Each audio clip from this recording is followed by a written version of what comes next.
Can Goku breathe in space? This is an age-old question that literally has yet to be answered, but I'm gonna finally put the nail in the coffin now. Definitively speaking, no, Goku cannot breathe in space. This is something that has been established multiple times in lore, and if you need the clarifications, here you go. The first statement obviously ringing in from the Namek saga, where Frieza makes it clear that he'll survive the Namek explosion, but Goku will not because he cannot breathe in a vacuum of space. Now, this can really only be countered by, the idea of this being a knowledge claim, and a knowledge claim outright is made from someone's belief and needs some kind of context in order to support truth value. Now, when it comes to knowledge claims, they obviously need to be contextualized. There's going to be a lot of questions that come up in regards to its validity, such as, is Frieza telling the truth? Is his mental clarity in check? Is he misinformed? Things of that nature.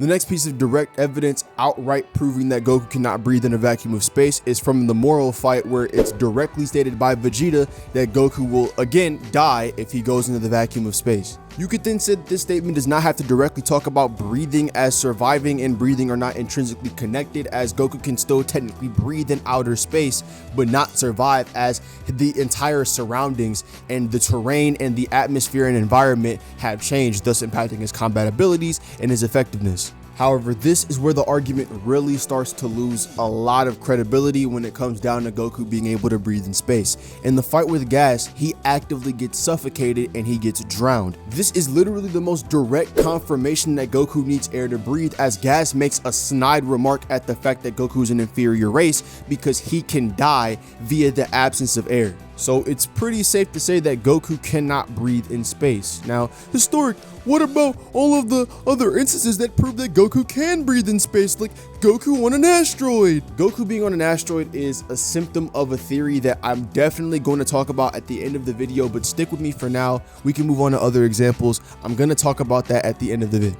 Okay, but Historic, what about Goku moving in a timeless and spaceless void because Zeno erased Future Trunks' timeline? While yes, Zeno did spatially and temporally destroy his timeline, it does not necessarily prove the absence of oxygen, especially with the previous evidence proving that Goku quite literally needs oxygen in order to live and breathe. Those thus making the argument that, again, spatial and temporal destruction and complete eradication would then basically posit no oxygen in that area is essentially assuming a perfect world or a nirvana fallacy, and that's just not going to work here, especially in Dragon Ball, where key and physical ideas and properties get broken all the time. You literally have humans who are comfortable and literally casually moving at speeds faster than light, and their body can withstand this. And not only is it a perfect world fallacy, but it's also an appeal to reality, but that's a whole nother thing as well. But Historic, what about Vegeta blowing up a planet in the Saiyan saga? That's filler. But hey, even if you want to allow it, let's take that into consideration and say for the anime continuity, it's somewhat possible that Saiyans can breathe in space. Let's talk about this instance like directly. What in this proves that this man Vegeta is directly outer space? There's nothing there proving this. So what is saying that it's literally impossible in every world for this man Vegeta to be in the stratosphere of this planet and just blowing it to smithereens? There's no problem with that. So no, this is not inherent evidence of Vegeta literally being able to breathe in space. And here we are, the asteroid. Now, I was talking about this completely because I feel like some people don't really understand my perspective, so I'm gonna sum it up here, right? Do I think Goku can breathe in space? No. Do I think Goku and Gas fought on an asteroid and Goku had speaking/grunting lines? Yes. The question now becomes, how did he do this and how is this possible? Well, that question gets answered rather handedly with a very simple phrase: ki barrier.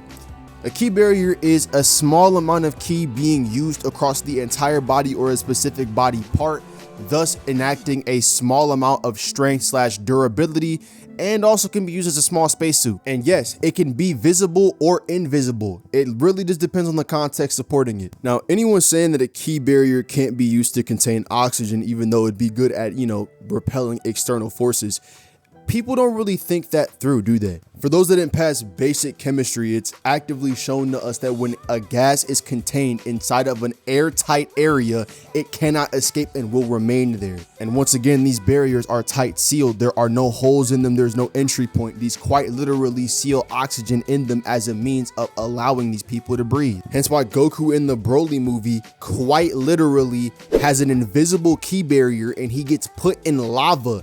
And because of that barrier, he sustains no damage to his body and he can speak in it. So again, with that said, I think it's just outright proven that Goku cannot breathe in space. However, given the key that he has in his body, he can create a barrier to allow him to, you know, have access to certain mobility functions in space or in areas void of oxygen. With that said, it's been your boy Historic. It's been a pleasure informing and entertaining y'all, and I'm out.